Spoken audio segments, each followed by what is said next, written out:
бахшида ба рӯзи забони давлати ҷумҳурии тоҷикистон ва рӯзи муаллимон дар ноҳияи восеъ ҷамъомади тантанавӣ баргузор гардид. дар ин чорабинӣ омӯзгорон, собиқадорони соҳаи маориф ва адибони ноҳия иштирок намуданд. дар сухани муқаддамотии худ раиси ноҳияи восеъ забонро олитарин зуҳурот ва нишони мавҷудияти ҳар як миллат арзёбӣ намуд. зикр гардид ки соли 1989 то соли 2009 дар ҷумҳурӣ 22 июл ҳамчун рӯзи забон ҷашн гирифта мешуд.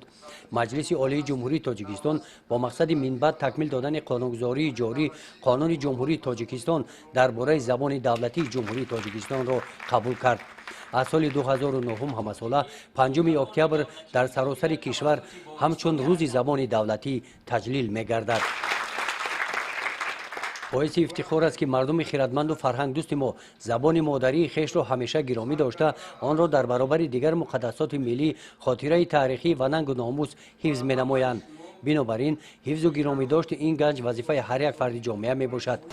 тоҷикистон ман намозамро ба номат мегузорам тоҷикӣ.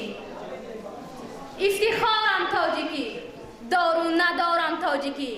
бахшида ба рӯзи забони давлатии ҷумҳурии тоҷикистон ва рӯзи муаллимон ҳамчунин ҳамоишҳои фарҳангӣ дар дигар муассисаҳои таълимии ноҳия баргузор гардиданд.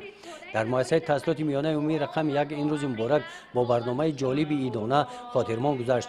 тавре роҳбари ин муассиса қайд намуданд, дар мавзӯи забони давлатӣ дар иншои озод 18 нафар хонандагони ин муассисаи таълимӣ дар ноҳия ҷойи аввалро ишғол намуданд.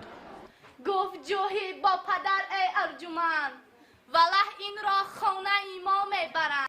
дар ҳамоиши фарҳангӣ бахшида ба рӯзи забони давлатӣ ва рӯзи муаллимон дар муассисаи таҳсилоти миёнаи умумии рақами 61 дар васфи забон аз эҷодиёти шоирони муосири тоҷик наврасон бо ҳиссиёти баланди ватандӯстӣ шеърҳо қироат намуданд. гузориши хоҷа назриев, худойназар зуҳуров аз ноҳияи восеъ барои барномаи иттилоотии навид.